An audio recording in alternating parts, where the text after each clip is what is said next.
Quand il s'agit d'investir sur les marchés financiers, les débutants se posent énormément de questions. L'une d'elles est, faut-il investir en bourse, être investisseur ou faire du trading, être un trader? Ok.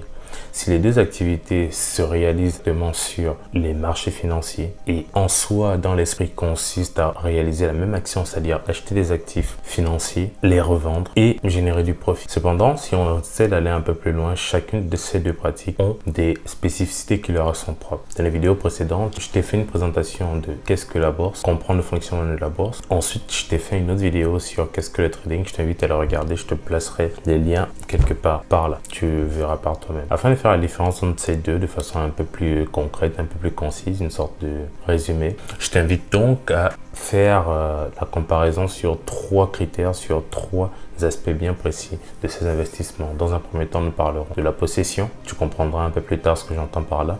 Nous parlerons du temps et ensuite, nous parlerons de l'effet de levier. En ce qui concerne la possession, ce qu'il faut comprendre, c'est que lorsqu'on parle d'investissement en bourse, il s'agit très souvent de l'achat d'un actif dans le but de le conserver pendant une longue durée, à deux fins bien spécifiques.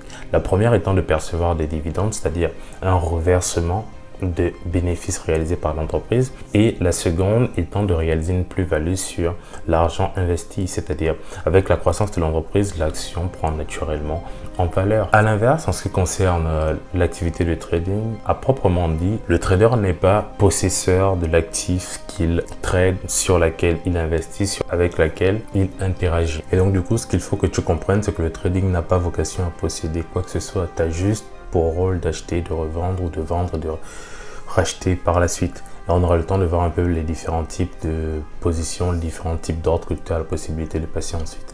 Maintenant, abordons le deuxième point, le deuxième critère de comparaison entre l'investissement en bourse et le trading. La première chose qu'il faut savoir, c'est que l'investissement en bourse, c'est facile. Tu as juste à prendre 5 minutes pour sélectionner la bonne action, 5 minutes pour l'acheter et de faire ta transaction, et ensuite attendre une année, 2 ans, 3 ans, 5 ans, voire 10 ans si tu as besoin de le faire afin de réaliser les plus-values, ou alors si ta stratégie est de recevoir des dividendes de façon continue. Le trading par rapport à l'investissement, c'est un peu plus différent. Pourquoi? Parce qu'il s'agit d'une activité active. Ce que j'entends par là, c'est que le trading, le métier de trader, tu l'auras compris, est un travail comme tout autre. Si tu ne prends pas de position, si tu ne trades pas, tu ne gagnes pas d'argent. Donc la première des choses qu'il faut prendre en considération en fonction de ton profil d'investisseur, si tu as du temps à mettre pour investir en faisant du trading, c'est-à-dire que tu as la possibilité d'être devant tes écrans de temps en temps, histoire de prendre position, de manager tes positions et de clôturer celle-ci si jamais il arrivait qu'elle ne soit pas forcément en ta faveur. Donc la première chose, c'est que si on fait une comparaison par rapport au temps, le temps est l'allié des investisseurs. Le trader par contre, lui, le temps pour lui est un facteur de risque, est un facteur de contrainte. Pourquoi? Parce qu'en trading, il y a un facteur important qui n'est autre que le timing. Tu dois rentrer au bon moment.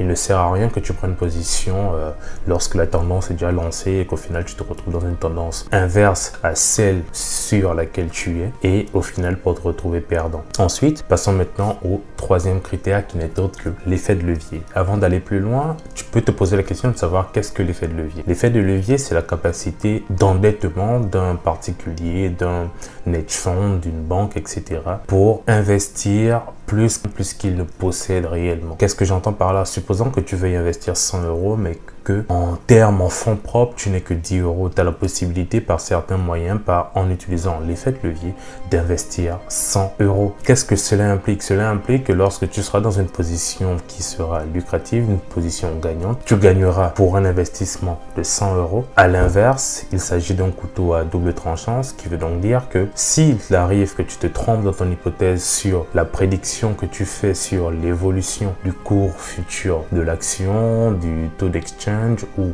tout simplement de la valeur de ton actif financier, tu seras perdant pour la valeur de 100 euros. À compter que c'est la valeur que tu perdras sera directement retirée de ton capital propre.